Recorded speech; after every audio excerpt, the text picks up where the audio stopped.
Personne n'échappe à la crise de la COVID-19, pas même les entreprises de la construction et de la rénovation résidentielle. Vincent Tremblay nous dresse un portrait de la situation dans la région. À ce temps-ci de l'année, les chantiers de construction en Abitibi-Témiscamingue sont de véritables fourmilières. Mais depuis une semaine, comme partout au Québec, les chantiers sont sur pause. Selon l'Association des professionnels de la construction du Québec, environ 27 000 entreprises du secteur craignent de ne pas survivre, de quoi faire peur aux entrepreneurs d'ici. Les mesures sont encore très floues. Fait que pour les petits entrepreneurs, l'aide au niveau du gouvernement qui va nous être apportée risque d'être trop tard. Puis en faisant faillite, ben c'est une carrière de construction qu'on oublie. Les compagnies de la construction doivent trouver toutes sortes de façons de s'en sortir. Nous autres, il a fallu fermer les portes, mettre les employés au chômage.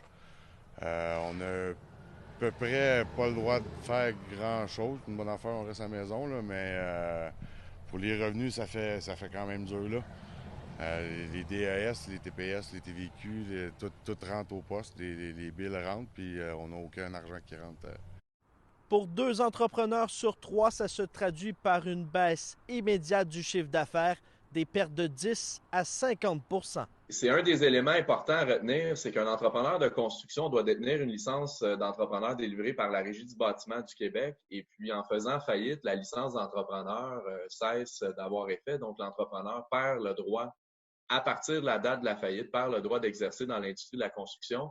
Et contrairement à certains types d'entreprises où on peut en fermer une et en ouvrir une le lendemain, bien, généralement, l'entrepreneur de construction n'aura pas de licence pendant 3 ans. Déjà, la main-d'œuvre est un problème en Abitibi-Témiscamingue. Pour la Chambre de commerce de Val-d'Or, la région ne peut se permettre de perdre ses entrepreneurs à court, moyen et long terme. En 2019, à peine 115 maisons ont poussé à Rouyn-Noranda, Val-d'Or et Amos, une diminution de 40 % par rapport à 2018. Vincent Tremblay, RNC Nouvelles, Val-d'Or.